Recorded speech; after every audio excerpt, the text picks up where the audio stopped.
नमस्कार, मैं रविकांत गोप। आज जो हम यहाँ आए हैं ये है पूर्वी सिंहभूम क्षेत्र का जमशेदपुर का डिमना लेक।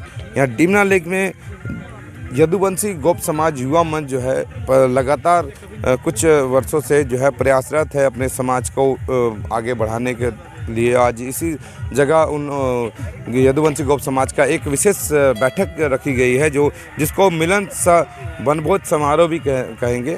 और उसी के दौरान यहाँ कई जो है यदुवंशी गोप समाज के युवा हैं, ये लोग हैं जो यहाँ पर एक एकत्रित होकर समाज को आगे बढ़ाने का एक प्रयास कर रहे हैं। उसी के तहत यहाँ बैठक की गई है। हम आज उसी स्थल में आए हैं। हम वहाँ कुछ लोगों से यदुवंशी गौ समाज के लोगों से आपकी बात कराएंगे, उनसे जानकारी लेंगे कि किस विषय को लेकर यहाँ पर ऐसे बैठक किया गया है और आगे क्या रणनीति रहेगी, इस विषय पर भी हम जानकारी लेंगे।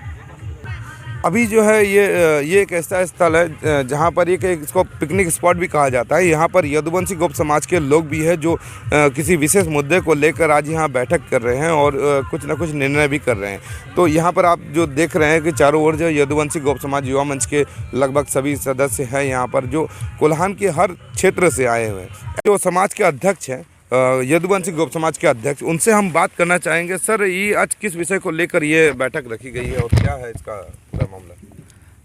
आज हमारे समाज का एक माने रणनीति मिलन समारोह रखा गया था, जो अभी हम लोग 50 आदमी के आसपास आए हुए हैं, जो हमारे समाज को कल्याण करने के लिए नया रणनीति के साथ 2022 में हम लोग नया रणनीति के साथ आ रहे हैं और समाज को प्रगति की ओर अग्रसर करने के लिए विशेष पहलू पर चर्चा की। और किस विषय पर चर्चा की गई? फिर ये यदुवंशी गोप समाज युवा मंच जो संगठन है, इसका रजिस्ट्रेशन प्रक्रिया कैसे किया जाए उस विषय में हम लोग टीम गठित किए और प्रक्रिया का पूरा ब्यौरा हम लोग बनाए कि कैसे कैसे क्या किया जाए। फिर हमारा अगला पहल क्या क्या होगा समाज हित के लिए, अधिक से अधिक आदमी को जोड़ेंगे तो किस माने रणनीति के साथ जोड़ेंगे, उसके लिए क्या उपाय ये क्या है करें, वो सब के बारे में बात हुआ। फिर हमारे समाज में शिक्षा का कमी है, तो अधिक हम लोग चाहते हैं कि हमारा समाज अधिक से अधिक शिक्षित हो। इसके लिए हम लोग विशेष मतलब एक रणनीति बनाएं ताकि हम लोग जल्दी शिक्षित होंगे तो हमारा संगठन भी विकसित होगा। और इसी बीच समाज के सलाहकार भी हैं और उनसे भी हम बात करेंगे कि उनकी क्या राय है। सर, अभी जिस तरह से बैठक की गई है, कुछ न कुछ मकसद है, क्या मकसद है आप समाज का? इसमें हम लोग का यदुवंशी गोप समाज युवा मंच की ओर से हम लोग को गोप समाज में थोड़ा शिक्षा के ऊपर ज़्यादा जोर दिया गया है। इसको कैसे शिक्षित किया जाए वही विचार मंथन किया जा रहा है। और इसमें रणनीति के हिसाब से हम लोग को एक रजिस्ट्रेशन पहले होना चाहिए, उसके बाद हम लोग समाज में जो भी कुरीति है उसको हटाना है और गरीब से गरीब आदमी को कैसे ऊपर चढ़ाना है, उठाना है, वो सब हम लोग उसमें विचार मंथन किया जा रहा है। तो कहीं ना कहीं ये देखा जा रहा है कि यदुवंशी गोप समाज युवा मंच की ओर से समाज को आगे बढ़ाने के लिए एक प्रयास है, जो समाज के जो युवा वर्ग है वो आगे उसके लिए हमेशा अग्रसर है और उसके लिए एक रणनीति भी तैयार की जा रही है कि जिस प्रकार पहले जो भी कुरीतियाँ थी शुरू जो पूर्वज काल से उनमें कुछ सुधार लाने की एक आवश्यकता है, जिसको लेकर ये बैठक की गई है। और वहाँ पर यदुवंशी गोप समाज के लोग जो है इस पर लेकर चर्चा भी किया कि हम अपने गोप समाज के कुरीतियों को किस आधार पे उसको हम मिटा सकें, उसके लिए एक रणनीति बनाई जा रही है। इसी बीच जो है इस मंच के महासचिव हैं, उनसे भी हम बात करेंगे। सर, आप क्या कहेंगे इस विषय को लेकर? कैसे समाज सुदृढ़ होगा, कैसे समाज आगे बढ़ेगा? सर, प्रथम आपको बहुत बहुत धन्यवाद। आपका पूरा टीम इस हमारा विचार मंडली चल रहा है उस बीच आप आए, आपके न्यूज़ चैनल को आपको धन्यवाद। आज विशेषकर ये मीटिंग हमारा था कि हम लोग अगला साल जो हमारा 2022 है, किस तरह से हम लोग अपना प्रोग्राम करें समाज हित में, और हमारे बीच हमारे में किस किस का क्या दायित्व रहेगा उस बीच के विषय में यहाँ हम लोग चर्चा किए। और साथ ही साथ आप जैसे हमारे जो मुख्य सलाहकार हैं विष्णुपद गोप जी और हमारे अध्यक्ष जी, आपने विस्तृत रूप से आपको जानकारी भी दी है। मेन हम लोग का टारगेट वही है कि हमारा समाज किस तरह से शिक्षित हो, और शिक्षित होने से ही सर्व चीज़ का निदान भी रहेगा। और आपके चैनल के माध्यम से मैं महासचिव होने के नाते जितने भी हमारे गोप समाज के युवा वर्ग के लोग हैं, चाहे बुद्धिजीवी वर्ग के लोग हैं, आप सभी से मैं आग्रह करूंगा करबत आप लोग को अनुरोध करूँगा कि आप लोग हमसे जुड़िए ज़्यादा से ज़्यादा। जैसे हमारा संगठन मजबूत होगा तो हम लोग समाज के हित में और बढ़ चढ़ के हम लोग काम करेंगे। आपसे सभी से यही रिक्वेस्ट है, आप लोग ज़्यादा से ज़्यादा लोग जुड़े।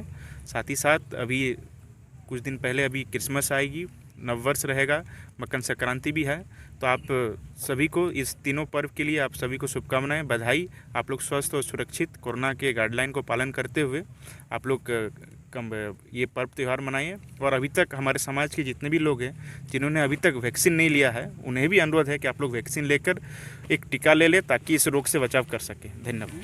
तो जिस प्रकार यदुवंशी गोप समाज की एक सोच है, एक समझ है, जिस तरह समाज के व्यक्तियों ने कहा कि ये एक सभ्य समाज है, सभ्य समाज में बहुत आवश्यकता है कि लोगों को समझदारी की और लोगों को आपस में जोड़ने की, जिस तरह ये एकत्रित करने का, समाज के लोगों को एकत्रित करने का एक बहुत महत्वपूर्ण पहल है। इस पहल को हम मानते हैं और उनका भी यही मानना है। लोगों से यही अपील भी की जा रही है कि अपने समाज के जितने भी लोग हैं वो आपस में जुड़ें और समाज को बेहतरीन स्तर में ले जाने का आगे प्रयास करें। इसी बीच जो है समाज के कुछ बुद्धिजीवी भी हैं, उनसे भी हम बात करेंगे। आज हमारे बीच हैं उनसे। सर पहले तो बताइए क्या नाम है आपका? विश्वनाथ गुप्त, युवा मंच के केंद्रीय सचिव। सर ये जिस तरह से अभी जो बैठक की जा रही है आपके ये माध्यम से, इससे पहले कई बार प्रोग्राम भी किया गया समाज का, जो अनेकों कोल्हान के विभिन्न प्रखंडों में, अलग अलग क्षेत्रों में, तो क्या विचार होगा आपका समाज के बारे में आगे बढ़ाने का? निश्चित तौर पर जिस तरह से प्रोग्राम होते आया है तो समाज में हम लोग आगे जिस तरह से बढ़ रहे हैं, जिस तरह से सफलता मिला है, उसी को देखते हुए हमारे युवा मंच आगे बढ़ रही है और उसी को देखते हुए रजिस्ट्रेशन कर रहे हैं हम लोग आगे बढ़ने के लिए। और आगे जो भी निर्णय लिया जाएगा, कार्यक्रम जैसे कि अभी साल का अंत है, आने वाला 2022 के लिए उसी के रणनीति के बनाने के लिए आज यहाँ डिमना लेक में हम लोग बैठक रखे थे। और इसी को सर समाज में तो कई सारी किस तरह से मिटाएगा, जिस तरह संगठित होकर हम लोग इसको एकत्रित होकर आगे बढ़ के जैसे बहुत सा ऐसा सुनने में आता है कि दहेज प्रथा एक बहुत बड़ा मामला है, उसको लेकर समाज क्या विचार करती है? बिल्कुल हमारे समाज में देखते हैं उसको आप? हमारे समाज में ये बहुत बड़ी समस्या है दहेज प्रथा का। तो दहेज प्रथा को किस प्रकार मिटाया जा सकता है या फिर कैसे उसकी दहेज प्रथा को हम लोग संगठित होकर और शिक्षित होकर ही इसको मिटाया जा सकता है। कब तक? ये तो एक बड़ी समस्या है, समय बताना मुश्किल है, लेकिन जिस तरह से युवा मंच काम कर रही है, हमको लग रहा है वो समय दूर नहीं है जो दहेज प्रथा को ख़त्म किया जा सकता है। क्या नाम हुआ आपका? विश्वनाथ गुप्त। तो ये थे विश्वनाथ गुप्त, जो है कमेटी के एक सक्रिय सदस्य भी है और इनका एक मानना है कि जब समाज हमारा एकत्रित होगा, संगठित होगा, तो समाज के हर एक काम जो रुके हुए हैं, जो कुरीति है, उनको भी हम मिटा सकेंगे। उसके लिए समाज को एकत्रित होने की आवश्यकता है। और सबसे बड़ी समस्या जो है समाज में आज, सबसे बड़ी जो हमारी कुरीति है, उस कुरीति उसका नाम है दहेज प्रथा। तो दहेज प्रथा को लेकर भी इस पर विचार विमर्श किया जा रहा है और समाज हमेशा इस चीज़ को लेकर गंभीरता के साथ आगे बढ़ रही है कि समाज में जो भी कुरीति है उसको किस तरह मिटाया जा सके और इसको मिटाने का एक प्रयास भी कर रहा है। इसी के साथ कैमरामैन हिमांशु गोप के साथ मैं रविकांत गोप, चमकता भारत के लिए डिमना लेक से।